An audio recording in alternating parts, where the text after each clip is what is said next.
I can't hear you, Sam. Can you hear me? My bad. Let's try that again.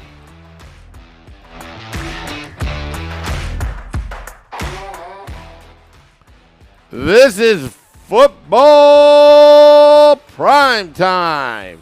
I'm your host, Sam Wu, here with AJ. Billy Dean's on assignment. He is. Definitely Yeah, on he assignment. Diaper he assignment. he officially had his newborn Eric on, was it Friday? So yeah, he's a proud new papa. So yeah, Kid's a cute kid. I mean, he is. he's going to be a linebacker in the NFL one day. I already have my He was projections. he was a big boy. He was 9 pounds. Definitely has the Dean traits of being a bigger baby. Um, God bless Beth for birthing him. And yeah, That's like, enough. yep, yep, that's for sure. Yeah, Yeah. But yeah, congratulations to Bill and Beth on their newborn son. Um, plus, it happened at probably a great time for Bill, being a Jets fan. Jets having a bye week. If I mean, his kid is wonderful. Bye week. All right, I'm going to come out. yep, yeah. Yeah. He decided to pull an audible and come out a week early, right? He was supposed to be due this week, so yeah, it was perfect timing for him. He gets to relax and change diapers while watching the Jets this coming weekend. So yeah, Yeah, and Billy Dean was actually emergency backup broadcaster for another podcast. We were able to squeeze one more podcast out of Billy Dean, and then a few hours later, boom, voila. perfect timing, right? Yeah. So can't He knew. thank you enough, little Eric, on that. But all right, so let's transition to football.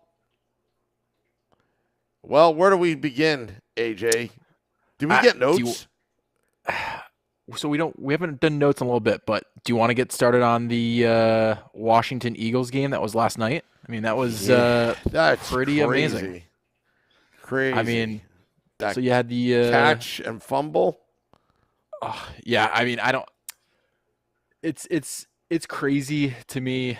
That game, Heineke, right? At the end of the game, taking that sack and getting I said giving himself up, right, and then getting tackled and flags flying for basically the Commanders to steal that kind of victory. But um, do you think that the Eagles are kind of showing some colors here?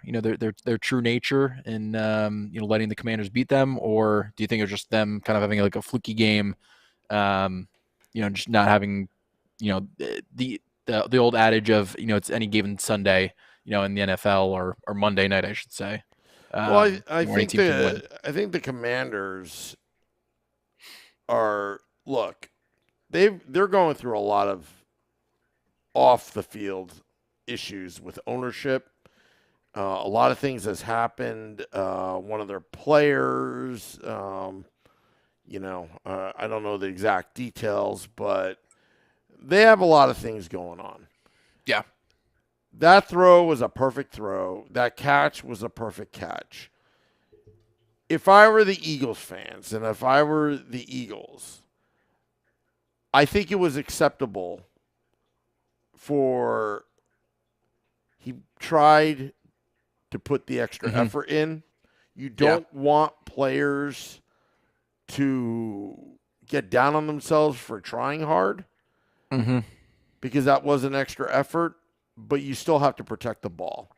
You still Yeah. have to know the game situation that, you got to protect the ball at all times. And it was just most unfortunate, but the Commanders, they got the win because, yeah, maybe it had been a little luck, but they didn't get down on themselves and they kept hustling, even when he did get up. Yeah, yeah. I mean, I agree. I think as a ball carrier, right, when you get up, you're not getting tackled, or you were touched, right, when he caught the ball. Yeah, like you said, you got to be better about securing that and just knowing the situation that you're in, right? You're getting up, and you got to assume that you have two defenders or a defender near you, trying to bring you down. So, I mean, yeah, it sucks for him. I think it was Watkins that had the fumble, after the catch. But I mean, I thought the Commanders played a great game, right? They utilized one of their biggest weapons in Terry McLaurin, with Hmm. with targeting him 11 times, and I'm still amazed at Brian Robinson, everything that he's done to come back from getting shot in the thigh, to come back in like a month and to have almost 100 yards rushing, and just to be kind of take over that backfield, right? Because everybody expected Antonio Gibson to kind of take it over. So I'm amazed that somebody like him can come back from an injury, right? And then you have Michael Thomas who has turf toe and is Yeah. out for the season. It's amazing. Yeah, it is amazing. And, I'll tell you, you know, that division right now, it's a log jam. It Mm-hmm. used to be the least, but now it's the beast, the NFC East. And you look at the surprises here. Number one, the Eagles going undefeated for that long. I mean, Yeah. we knew that they were going to be good, but we didn't think that they would have that type of start to the season. Yep. The Giants themselves, it's old school football.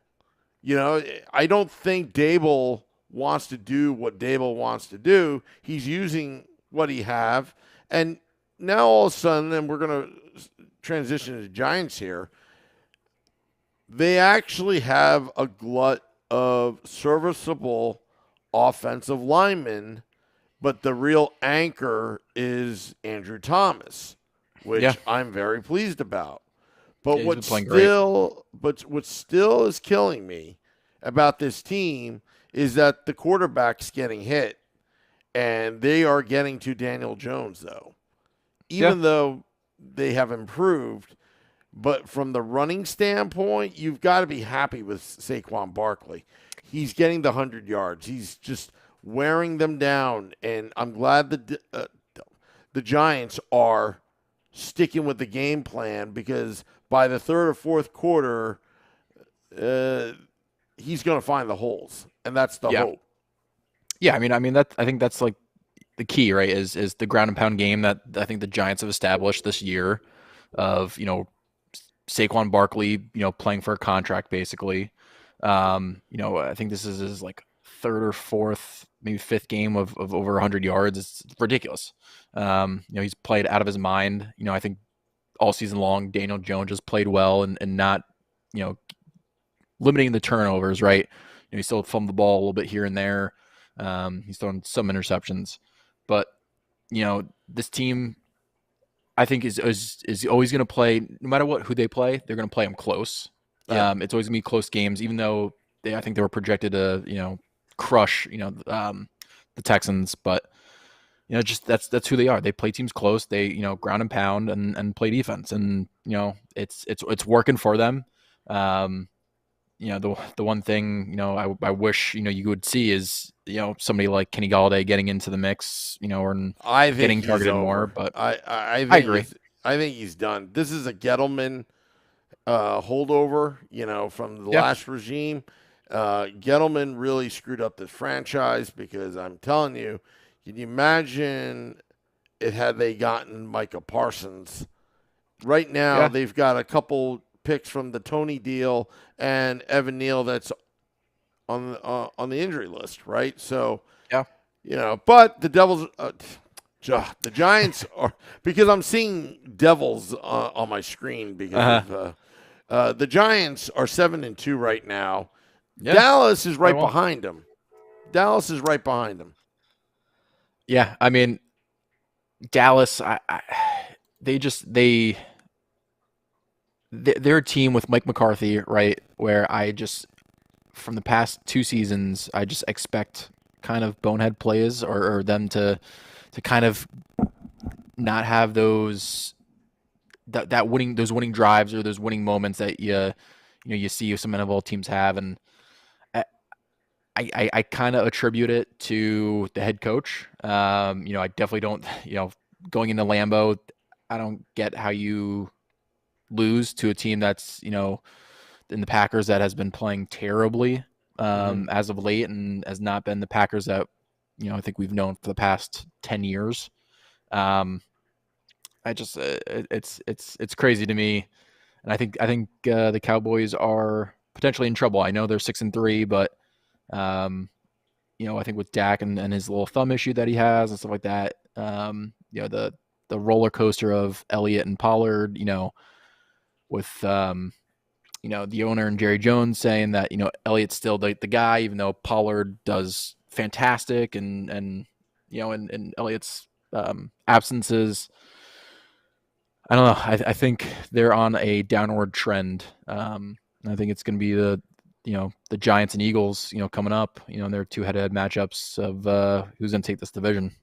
Let's go to the South in the NFC. Tom Brady out in Germany, getting the victory. Do you think that the Buccaneers are still in trouble, or do you think? Look, I'm not a big Todd Bowles head coaching fan. Mm-hmm.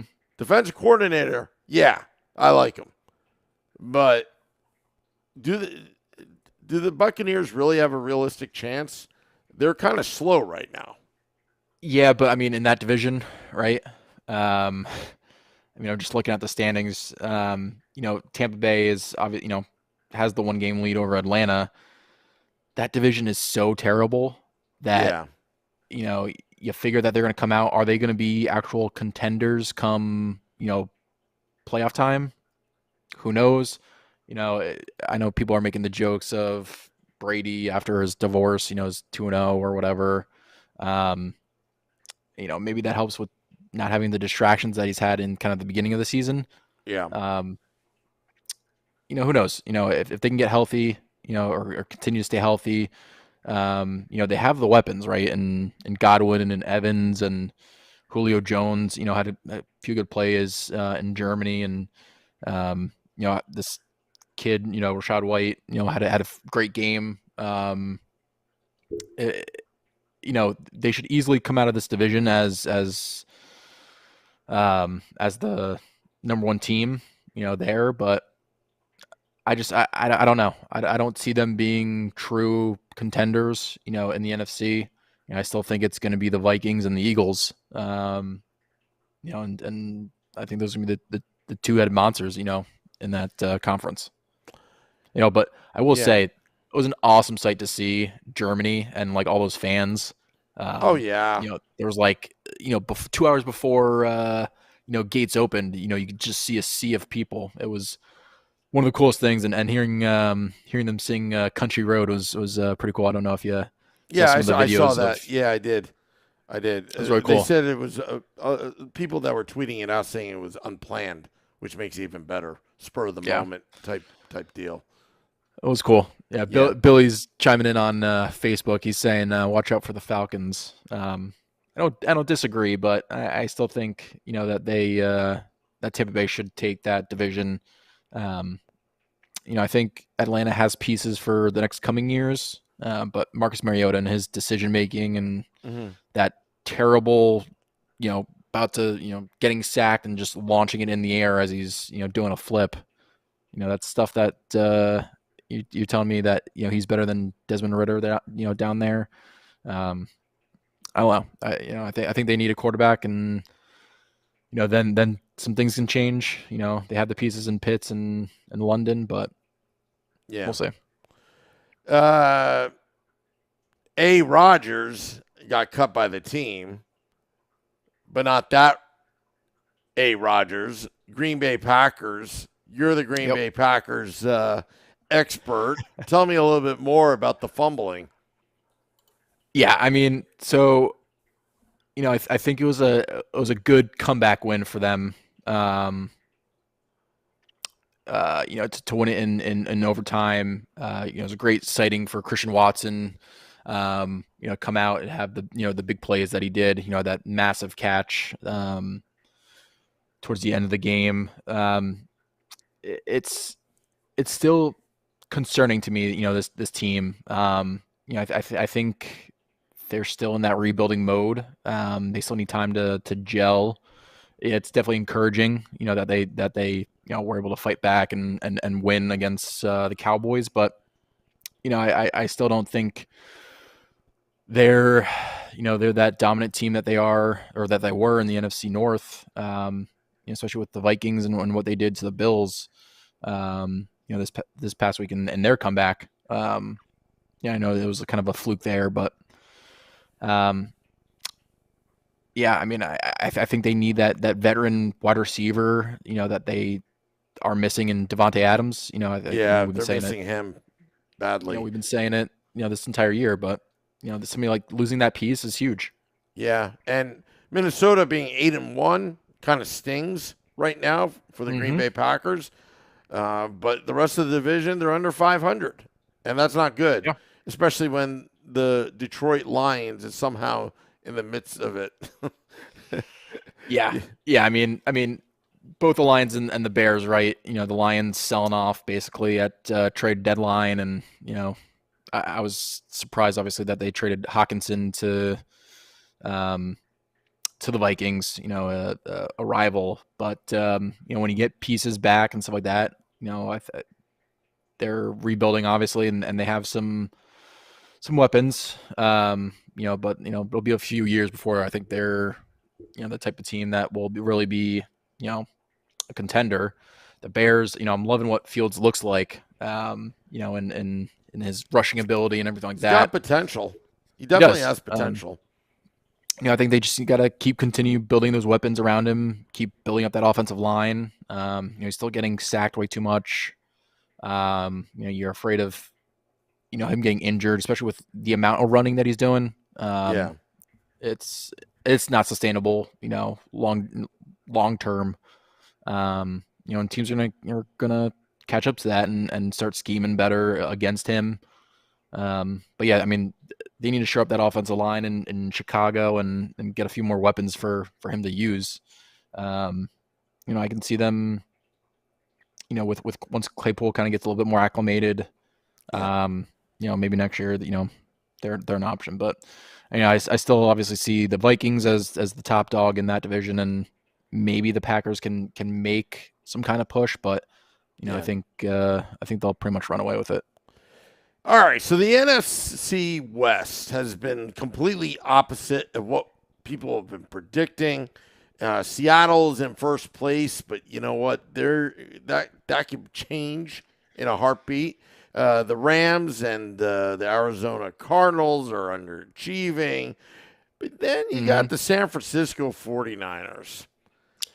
Yeah, I mean, Billy definitely called it. I think it was at the beginning of the season, right? That San Fran might be a dark horse. Obviously that was before Garoppolo took over as quarterback, and they traded for CMC. Um, I mean, they're dangerous. Yeah. And I agree. I don't think Seattle. With Geno, I don't see it. I don't see them I winning this don't see a division. long term. I really don't. I agree. Unless they get a Marshawn Lynch in the backfield and they have Hmm. Geno Smith just running the offense. I mean, he could still run. He throws decently, but is he a quarterback that can lead you to a Super Bowl? Not even close. Yeah, But yeah, he's a serviceable quarterback though.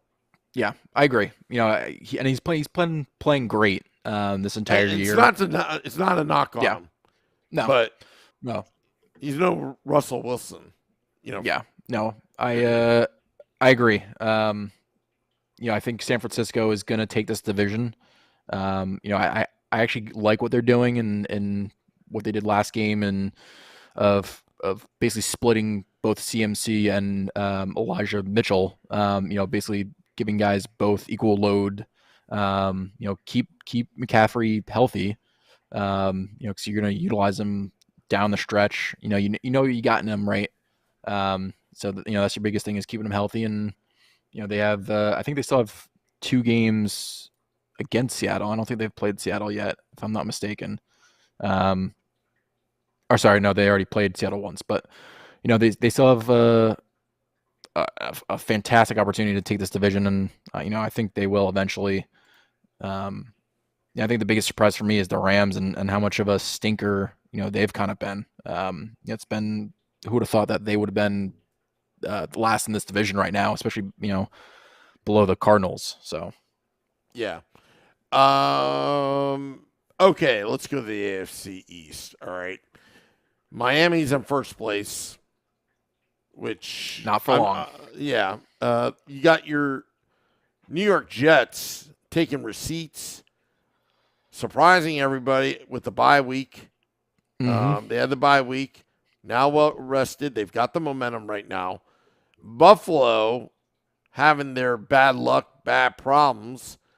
Yep. And then you've got Belichick on the bottom of the division at 5-4. Belichick actually was chiming in on having coaches challenge if it's available, if you still have it, under 2 minutes because of a little bit of a fluky league screw up by not going to the replay.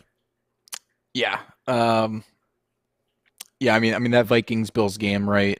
That first of all, it was a crazy ending to that fourth quarter. With the fumble in the end zone. And the Vikings recovering it to go in the to take the lead.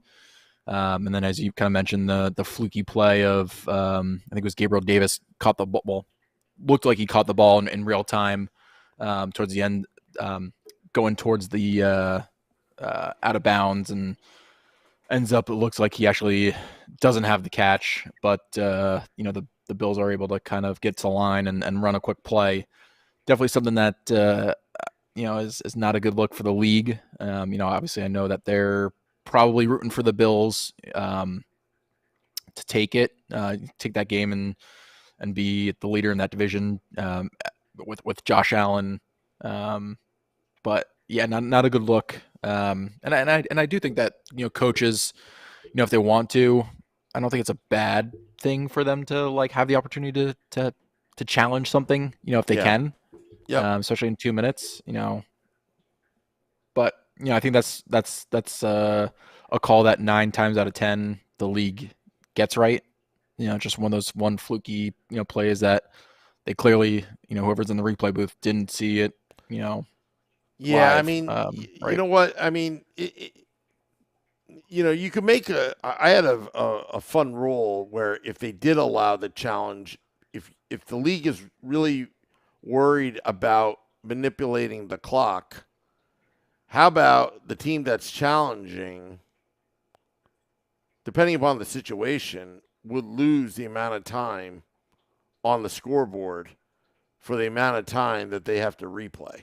So a 1 minute, which is a Yeah. I lot mean, in the 2 minute drill. yeah. I think you could do like it's a 10-second runoff or something like that they do Yeah. for I think they do penalties and stuff like that. It's a 10-second runoff or when they don't have any more timeouts and there's an injury right after the Yep. second injury. I think that's fair. I also do think though that hurts potentially. If the team is driving right and that would hurt the Bills potentially. If there's a 10-second runoff and theoretically they could have gotten to the line quicker and ran a play or whatever. Um, I just think it's one of those things that the league, when they're in the moment, they have to get that play right. And it's amazing that the broadcast booth was able to replay it before the Bills were able to run another play, but the league wasn't able to see it in time and radio down. Maybe it's something that the referees on the field, after a play like that, stop time and um, you know Yeah. initiate the replay. Who knows? But Yeah. yeah, I mean, Definitely. I think the Bills are, like you said, spiraling a little bit. I still think that they will be obviously a playoff team.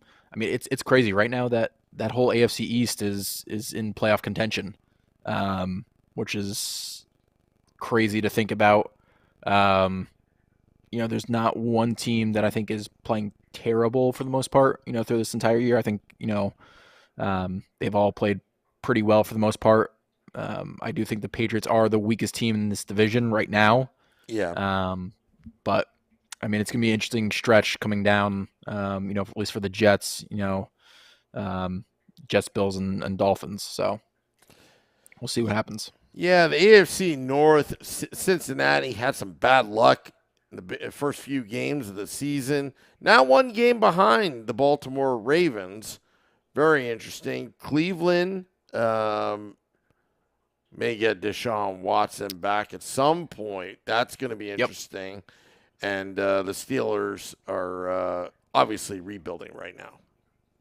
Yeah, I mean, yeah. So the Steelers obviously won this weekend, this past weekend. Finally a Najee Harris sighting.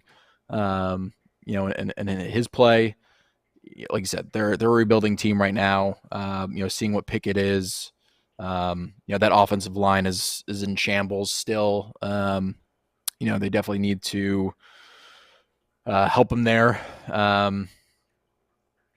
The let's see, the Browns, right? I mean, coming into this season, you thought that they could maybe hold off and be in somewhat of a playoff contention, maybe.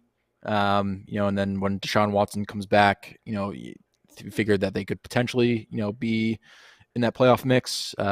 They have not looked good at all, I don't think. I thought that they wouldn't have the same record right now as the Steelers in 3-6. Um, but yeah, I mean, we'll see what happens when Watson comes back, and I think it's week 13 against the Texans. But I don't see any life for these two to make a opportunity to make the playoffs. Yeah. Cincy and the Ravens, they're an interesting bunch. I think once Cincy gets back Chase, they'll be rolling again. I think that offense is too dynamic and good, and I think the defense plays well. Same with the Ravens. Lamar Jackson has played extremely well this entire year. I still, with any running quarterback like that, I still always worry about it. Longevity and injuries, and and I do worry about the weapons that he has. Besides Mark Andrews, but they've been playing well, leading that division. It's gonna be a race, and we'll see what happens towards the end of the season. Tennessee, 6-3. Jeff Saturday taking over the Indianapolis Colts. Obviously, they got an offensive lineman to figure this one out. Jacksonville, Houston, obviously rebuilding. Yeah, Houston and the Jags. I mean, Houston for sure, bottom of the barrel in that division. No hope in sight. Um, Another team that seems to be rebuilding in the NFL, and I think they have the weapon in Nico Collins. I know Cooks was very unsatisfied with not being dealt to a contender. Um, we'll see what they can be, next year or the following year if they can get, a few more pieces. If they still like Mills, I don't think Mills has played bad, for his short tenure that he's been with the team. But we'll see what happens. The Jags, I thought they'd be playing better this year. 3-7 record is not where I thought they could be. I thought they could be a playoff contender. So it's I mean, they're still in the mix, right? They're still only 3 games back from the Titans. The Colts, with the move that they made at head coach, is still baffling to me. But of course, right, you expect them to win that game. Just with the comments that Saturday made about Vegas and everything about how they were bums and a terrible team. But I mean, I think the true leader, obviously, and showing is the Titans. But Yeah. I think come playoff time, I don't think they'll be anything special. I just don't think they have the weapons, honestly, other than Derrick Henry. Yeah. And last but not least, the AFC West, Kansas City, first place, Tony hopping for a touchdown miraculously. Chargers at 5-4. Denver 3-6. Denver, I wish that you won your first. You beat Seattle in the first game of the season, but that's a personal story. Vegas Raiders. Well, Derek Carr was crying, huh? Yeah, I mean, the Raiders, right? I think that's the biggest shocker. Um, the amount of goose eggs they've, had this year, especially I don't get how you lose to an interim head coach that has never had any experience whatsoever as a head coach anywhere except at the high school level. Um, it could be some writing on the walls for McDaniels there. Let's not sell Saturday short. I'll, Yeah, I'll tell you, he's been an underdog his entire career, and I think fair. that was enough to beat the Raiders. Fair. But I will say, I think there were definitely better, um, better potential candidates to be the head coach that are in that organization now Of than course, somebody that wasn't in the organization at all and was an analyst. yeah, That being said, I I expected the Colts to win just because of everything. But I think it's more writing on the wall for McDaniels and the Raiders. Maybe there's a big shakeup at the end of the season because 2-7 is not where this team should be with the weapons that they have in offense. I know Waller's been a little injured here and there and stuff like that, but this team has not looked good. And to be the bottom of this division is shocking to me. I mean, what can you say about the Chiefs? Right, the Chiefs are the dominant team that they are. Um, yeah. Losing Tyreek Hill clearly didn't do anything to them. They with Juju there and obviously getting Tony.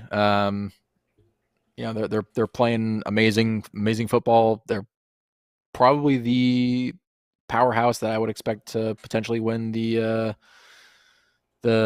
Super Bowl this year. Right now, if I had to choose, just the way that they're playing, I think they're better than the Eagles and the Vikings. Um, but I also wouldn't sleep on the Chargers. I think that they can push for a playoff spot.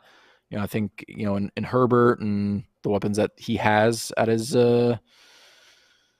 disposal. If they can just get healthy, um, I think they could be something. But Yeah. All right. Any kind of predictions as we're wrapping it up? I mean, if we look towards next week, I think there's some good slate of games. For the pre-Thanksgiving week. Um, I think the Titans Packers game will actually be pretty decent on Thursday night. Uh, I think it's a potential for the Titans obviously to continue their dominacy in that division, and it's also a chance for the Packers to still get right. Yep. I also like that Jets Patriots game. I think it's the Jets could be the first in the division for I think it's been 10 years or something like that, probably even longer since they've been a division leader. Mm-hmm. Um, those are probably the two big games that I'm really looking at. Maybe one of the other ones is Cowboys Vikings, that 4 o'clock game. That's gonna be a I good think game. that'll be a good matchup.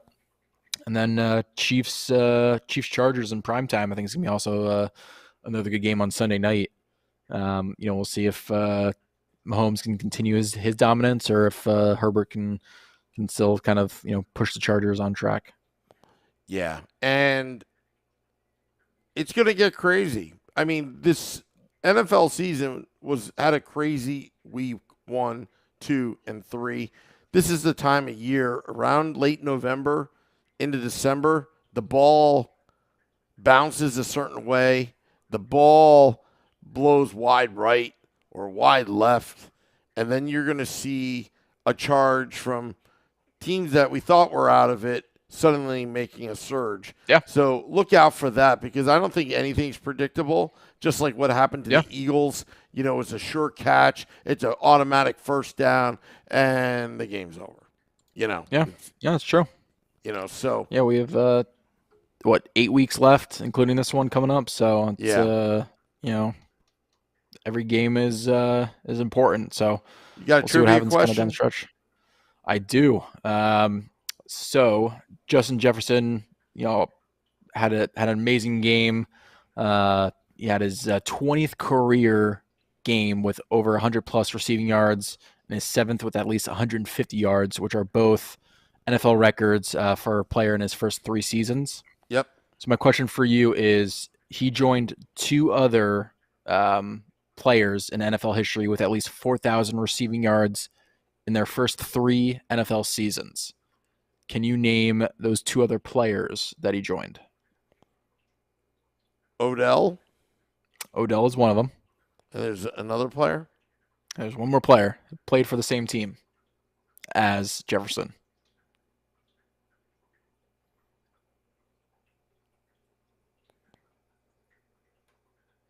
I don't know.